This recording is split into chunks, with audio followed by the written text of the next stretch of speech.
Qual é a origem da Ordem Martinista?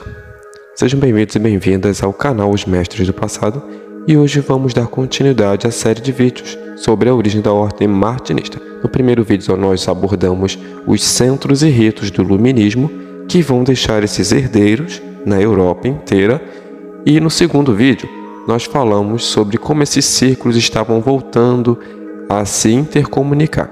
Então, na verdade, não havia uma separação. Todos estavam ali buscando o esoterismo, o misticismo, mais uma vez e cada vez mais forte. Não que isso não acontecesse antes, mas eles estavam com alguma coisa a mais. E nesse vídeo nós vamos começar aqui onde paramos, onde o Papus, Dr. Gerhard Encausse, ele vai se afiliar ali na Fraternidade Hermética de Luxor, e como isso vai ajudar também a impulsionar. Depois eu vou fazer uns comentários finais sobre isso, ok? Vamos para o que o Dr. Philippe Encausse vai falar sobre essa fraternidade. Mas antes, deixe seu like, deixa sua curtida, seu joinha aí, dá uma balangada no sino, né, para você receber as notificações. Agradeço muito o pessoal que comentou, ficou ótimo os comentários. E para não estender mais, curta, compartilha, comenta. Gente, muito obrigado, ok? E vocês sempre podem contribuir para a chave Pix do canal, que é osmestresdopassado@gmail.com, e contribuir por qualquer valor para a gente poder melhorar aqui a tecnologia e como vídeos, trazer mais outras traduções, outros livros, né? Aumentar essa cultura que tem bastante coisa que a gente quer trazer, ok? Vamos para o vídeo.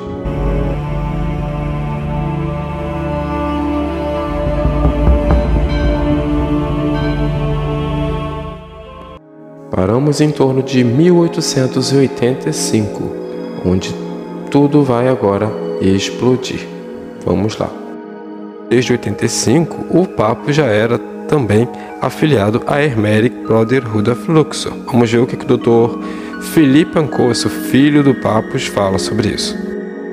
Essa sociedade, Fraternidade Hermética de Luxor, desempenhou verossimilmente um importante papel no domínio das realizações práticas, e a partir de 1885, Papus foi um dos agentes dessa sociedade, na esfera em que viria então a tornar-se uma autoridade na França, Dr. Philippe Encausse. Finalmente vamos acrescentar um personagem nessa história, que é Augustin Chabozeau, que no ano de 1886 vai ser iniciado por sua tia Amélie de Bois-Montemart.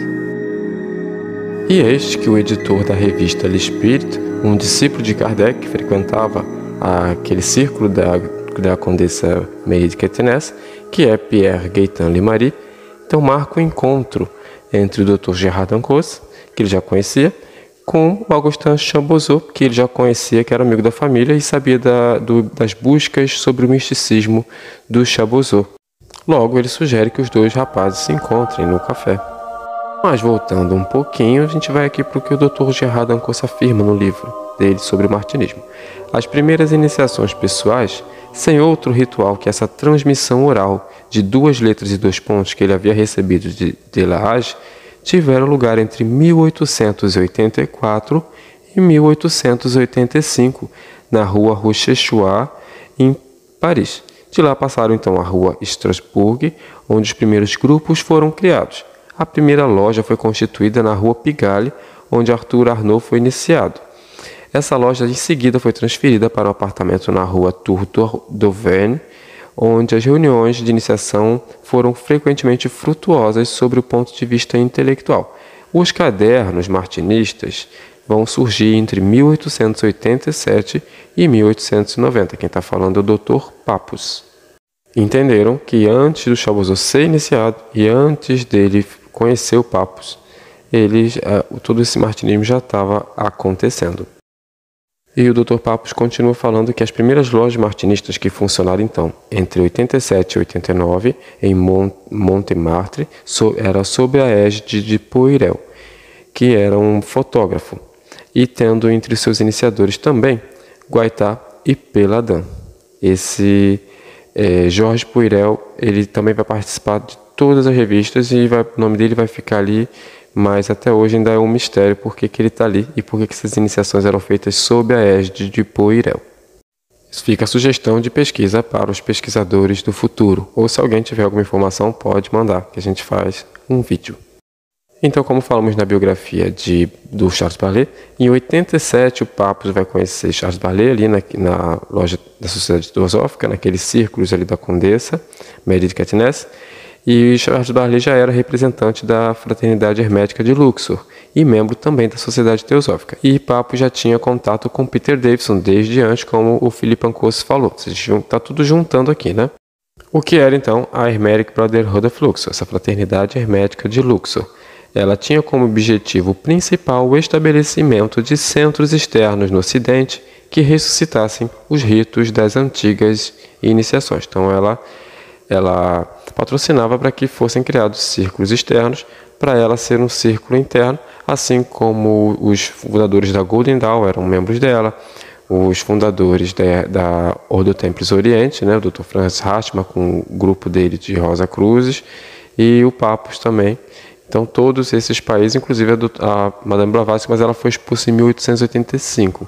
E o Guénon diz assim, que em 1887, então, após a iniciação na Hermetic Brotherhood of Luxor, e também conheceu o Dr. Charles Barlet, que Papus começa a organizar formalmente o martinismo. Então, Barlet foi um dos primeiros a ser convocado logo para o círculo interno, né, que é o Supremo Conselho, como representante da Hermetic Brotherhood of Luxor. E foi estabelecido pela primeira vez que a ordem poderia conferir, então, uma verdadeira iniciação àqueles que seriam capazes de a receber. A ordem que se destinava a esse fim era, então, a Hermetic Brotherhood of Luxor como círculo interno e a ordem martinista como um braço externo. Essa era a proposta, mais ou menos, ali. E Barlet, então, era o representante oficial para a comenda da França. Depois, vocês acompanharem na biografia do Barlet, a ordem dentro da ordem martinista era desfeita, tá? E todo esse conhecimento fica, então, ali centralizado quando o Papus, depois de 1890, vai se tornar o grão-mestre dela também. Então, todo esse conhecimento fica na ordem martinista. Então, segundo o Dr. Gerhard Ancosse, foi em 1887, realmente, que a ordem ela vai tomar um grande impulso depois que o Stanislas de Gaeta pronuncia aquele discurso de iniciação que todos conhecem. E a partir desse momento, tudo foi bastante rápido. O grupo esotérico e a Livraria do Maravilhoso, também criada pelo Chamuel, foram fundados em 891. E o Supremo Conselho da Ordem Martinista foi constituído também como um local reservado para as reuniões e as iniciações. Primeiro, na Rua Trevis, número 29, e depois na Rua Blue, e finalmente na Rua Savoie. Em seguida, a ordem constituiu seus delegados e suas lojas, inicialmente na França e nas diversas partes da Europa. Mais tarde na América, através do Eduardo Blitz, e também para a América do Sul. Em 1904, o martinismo chega aqui, mais ou menos, e no Egito e na Ásia também. Assim, o martinismo tomou o mundo. A Ordem Cabalística da Rosa Cruz, ela recrutava também esses delegados da Ordem Martinista. Então, boa parte desses delegados, com certeza, eram iniciados na Ordem Cabalística da Rosa Cruz. Então, já existia a Rosa Cruz, tanto nas Américas quanto na América do Sul. Vejamos agora a perspectiva do Charles Barlet. Em 1888, Papus reanimou a Ordem Martinista e Stanislas de Gaeta chegou a presidir cerimônias de iniciação. Essa ordem tomou grande vigor a partir de 87 devido à multiplicação dos iniciados livres e pela constituição do Supremo Conselho da Ordem em Paris. A Ordem Martinista conservara intactas as constituições das altas fraternidades iniciáticas que precederam a Revolução Maçônica de 1773. A Ordem Martinista era essencialmente espiritualista e combatia com todas as suas forças o ateísmo e o materialismo, outorgava ao simbolismo o grande papel que lhe estava reservado em qualquer iniciação séria. Charles Barlet. O Papus percebia que ele achava que o Martinez de Pasquali tinha adaptado o sistema do Emanuel Swedenborg para o meio que deveria agir, assim como Saint-Martin e Villermoz, que tinham feito alterações indispensáveis. E o martinismo contemporâneo adaptou-se, então, ao seu meio e à sua época, conservando a ordem em seu caráter tradicional e o seu espírito primitivo. Essa adaptação consistiu, então, sobretudo da união íntima dos sistemas de Saint-Martin e de Jacques Jean-Baptiste Villermoz.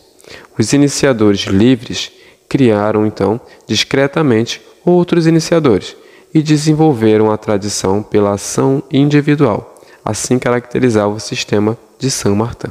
Essa é uma parte do que o Papus fala no livro O Martinismo. Já uma documentação emanada do Supremo Conselho diz assim: a ordem martinista de Papus representa a tradição ocidental, egípcia, pitagórica, cristã, cabalística, rosacruciana e gnóstica.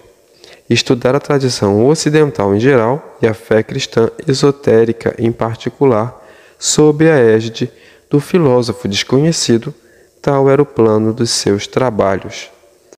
Assim, ao reunir tudo que podia para formar a ordem sobre uma égide dos mestres iluministas de Martinez de Pasqualis, Saint-Martin, Jean-Baptiste Villermoz, Cagliostro, e sob os auspícios de Jacob Böhm, Paracelso, Henri Conrad, Wronski, Eckhart Hausen, Eliphas Levi, Santivis d'Alveidre, entre outros, o martinismo de Papus e os superiores incógnitos puderam então realmente criar a verdadeira escola iniciática no melhor sentido do termo, criando verdadeiros iniciados, autônomos e independentes, servidores incondicionais do Cristo e da humanidade, e que agiram nos aspectos filosóficos, artísticos, políticos, sociais e principalmente no espiritual.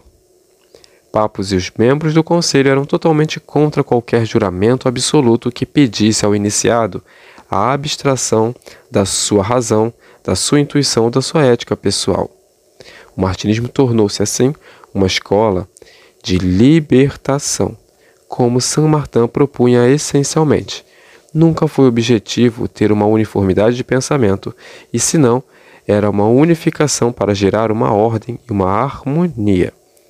Era natural que os superiores criassem outros grupos, outras ordens martinistas, outras escolas, como temos as rosacrucianas depois do século XX, e que adaptassem a tradição às suas pesquisas e suas práticas.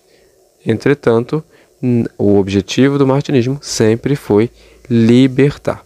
Jamais você fazer um juramento para ficar 40 anos, 50 preso no lugar, e sim se tornar um verdadeiro mago, iniciado, um adepto, um máximo que você pudesse atingir na sua vida, através da iniciação, dos símbolos e de todos os ensinamentos e práticas que eram passadas para cada iniciado.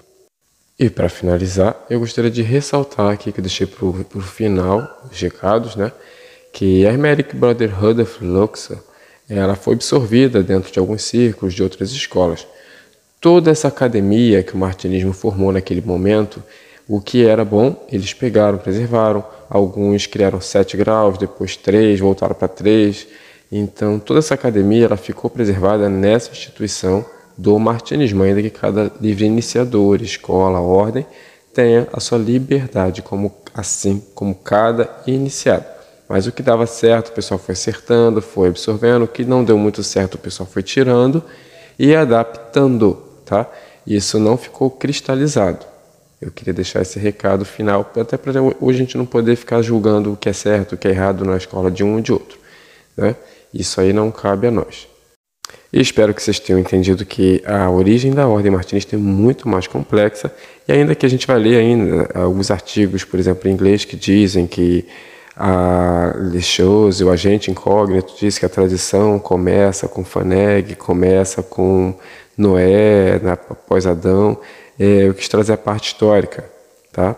E também para perceber que dentro dessa parte histórica a gente consegue ver um número por trás do fenômeno, uma essência, algo se mexendo ali.